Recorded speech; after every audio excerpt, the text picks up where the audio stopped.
अस्सलाम वालेकुम क्लास। आज हमारा सेकंड लेक्चर है चैप्टर नंबर 3 का और ये लेक्चर है इम्पोर्टेंस ऑफ बायोडाइवर्सिटी। आज हम पढ़ेंगे बायोडाइवर्सिटी की इम्पोर्टेंस। हमारा पिछला टॉपिक था जिसमें हमने पढ़ा था कि बायोडाइवर्सिटी क्या होती है।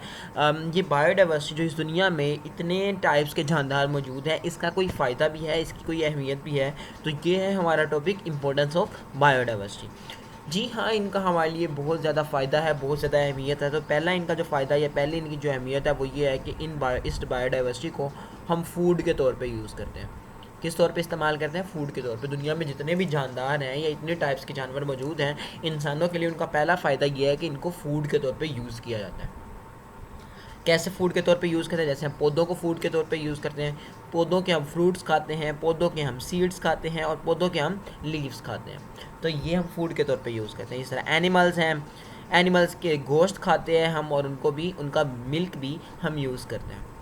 फंजाई में बहुत सारे मशरूम्स होते हैं जिनको हम खाने के तौर पर इस्तेमाल करते हैं। बैक्टीरिया से हम दही बनाते हैं, तो इस तरह बैक्टीरिया को भी हम फूड के तौर पर इस्तेमाल करते हैं। तो आई थिंक आपको क्लियर हो गया होगा कि हम कैसे जानदारों को, बायोडाइवर्सिटी को फूड के तौर पे इस्तेमाल करते हैं। नेक्स्ट जो है, हम इन्हीं जानदारों को, इस बायोडाइवर्सिटी का हमें एक और फ़ायदा होता है कि हम इनसे ड्रग्स बनाते हैं। क्या बनाते हैं? ड्रग्स। अब ड्रग्स क्या होती हैं, आपको ये बात याद रखनी है, जितनी भी दवाइयाँ होती हैं उनको ड्रग्स बोला जाता है।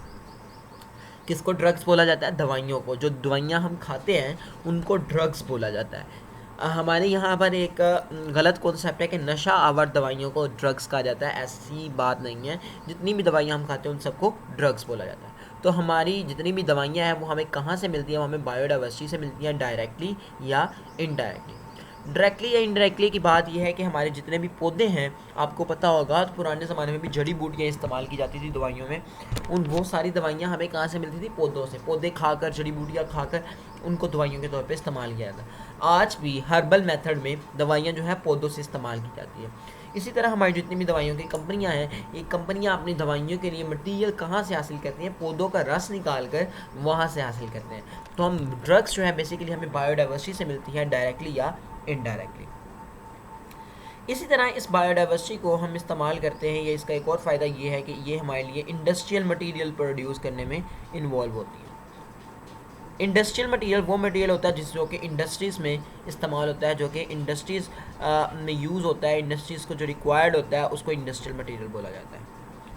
जैसे कि हमारे पास डिफरेंट बिल्डिंग मटेरियल्स होते हैं जो कि बिल्डिंग बनाने की इंडस्ट्रीज इस्तेमाल करती हैं। सीमेंट तो नहीं, इनके अलावा दूसरे जितने भी मटेरियल जैसे कि लकड़ी वगैरह, तो इस तरह के बिल्डिंग मटेरियल्स हमें पौधों से हासिल होती हैं, लकड़ी वगैरह। तो इसके अलावा कुछ और बिल्डिंग मटेरियल जो हमें जानवरों से भी हासिल होते हैं। फाइबर्स जैसे रबड़ वगैरह, तो ये रबड़ वगैरह भी हम फाइबर्स, रबड़ वगैरह नहीं होते, फाइबर्स एक अलग चीज़ होती हैं। तो ये फाइबर्स भी घर बनाने में इस्तेमाल होते हैं, बिल्डिंग में या इंडस्ट्रीज़ में डिफरेंट चीज़ों में इस्तेमाल होते हैं, पाइप्स बनाने में इस्तेमाल होते हैं। तो इस तरह डिफरेंट टाइप्स के डाइज होते हैं जिनको कलर्स बोला जाता है। ये कलर्स भी हमें कहाँ से मिलते हैं? पौधों से और जानवरों से मिलते हैं। रेजिन्स होते हैं, रेजिन्स जैसे कि आपको पता होगा ये मोम की तरह के होते हैं रेजिन्स, और रबड़ की तरह के थोड़े से होते हैं, लिक्विड टाइप के होते हैं। तो ये भी हमें पौधों से ही मिलते हैं, कोनीफर्स वगैरह से मिलते हैं। गम्स भी हैं जो बनाई जाती हैं, तो गम्स भी जो है ये भी हमें पौधों से मिलती हैं। एडहेसिव्स होती हैं, कुछ चीज़ों को चिपकाने वाली चीज़ें जो मछलियों से हमें मिलती हैं और बहुत से जानवरों से मिलती हैं। इसके अलावा रबड़ जो है ये भी हमें बहुत से पौधों से मिलता है।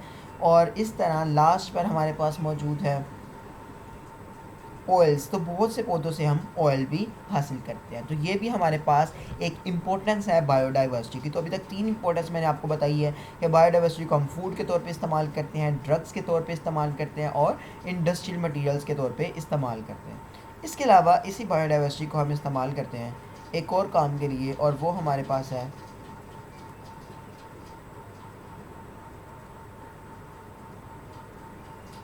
हमारा जो इकोसिस्टम है उसको बनाने में बायोडाइवर्सिटी ही इन्वॉल्व होती है।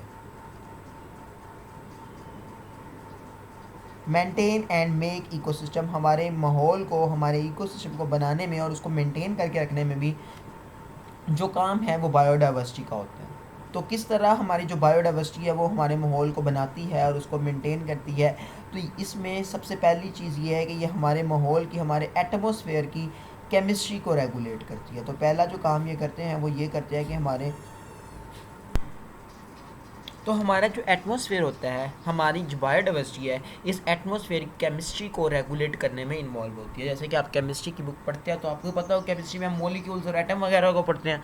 हमारे एटमॉस्फेयर में जितने भी एटम और मॉलिक्यूल प्रेजेंट होते हैं उनको मेंटेन करने में भी कौन इन्वॉल्व होती है? बायोडाइवर्सिटी इन्वॉल्व होती है। कैसे? इन एटम में एक एटम वाटर भी है तो वाटर की सप्लाई को भी ये मेंटेन करती है। लाइक किस तरह आपको पता है पानी की सप्लाई को मेंटेन करने में पौधे इन्वॉल्व होते हैं, पानी का बैलेंस रखते हैं हमारे माहौल में। इस तरह नाइट्रोजन का बैलेंस करने में भी पौधे इन्वॉल्व होते हैं। तो किस तरह करते हैं आप आने वाले चैप्टर्स में इनको डिटेल से पढ़ोगे। इसी तरह हमारे माहौल को मेंटेन करने में इनका एक और काम होता है कि ये न्यूट्रिएंट्स की रिसाइकलिंग करने में इन्वॉल्व होते हैं। क्या करने में इन्वॉल्व होते हैं? रिसाइकलिंग ऑफ न्यूट्रिएंट्स में इन्वॉल्व होते हैं। न्यूट्रिएंट्स की रिसाइकलिंग का क्या मतलब होता है? हमारे माहौल में जितने भी न्यूट्रिएंट्स प्रेजेंट हैं, जो भी ग़िज़ा मौजूद है, अगर वो एक इंसान ने खा लिया है तो वो कभी ख़त्म नहीं होगी, उसके बॉडी में रहेगी।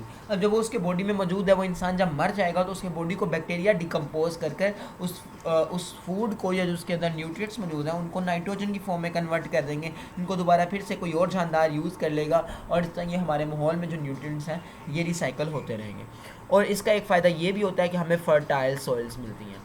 तो ये 5 इनके फ़ायदे हैं। वैसे तो 4 फ़ायदे हैं। एक फ़ायदा ये है कि हम इनको फूड के तौर पे यूज़ करते हैं, दूसरा ये है कि हम इनको ड्रग्स के तौर पे यूज़ करते हैं, तीसरा इंडस्ट्रियल मटेरियल्स के लिए, और चौथा हमारे पास ये फ़ायदा है बायोडाइवर्सिटी का कि हमारे इकोसिस्टम को मेंटेन करने में इन्वॉल्व होती है। तो इकोसिस्टम को मेंटेन दो तरह से करते हैं, एक माहौल की केमिस्ट्री को रेगुलेट करके, दूसरा रिसाइकलिंग ऑफ न्यूट्रिएंट्स करके। तो आपको अगर ये लॉन्ग क्वेश्चन आता है तो आप 5 पॉइंट्स बनाकर लिख सकते हो। और हेडिंग्स आप किस तरह बनाओगे? हेडिंग्स आप इस तरह बनाओगे, biodiversity as food, biodiversity as drugs, biodiversity as industrial materials. Like in the way आप अपनी हेडिंग्स वगैरह को बिल्डअप कर सकते हो। तो ये हेडिंग जैसे कि मैंने बनाई है बायोडाइवर्सिटी एज फूड, तो आप इस तरह हेडिंग्स बना सकते हो।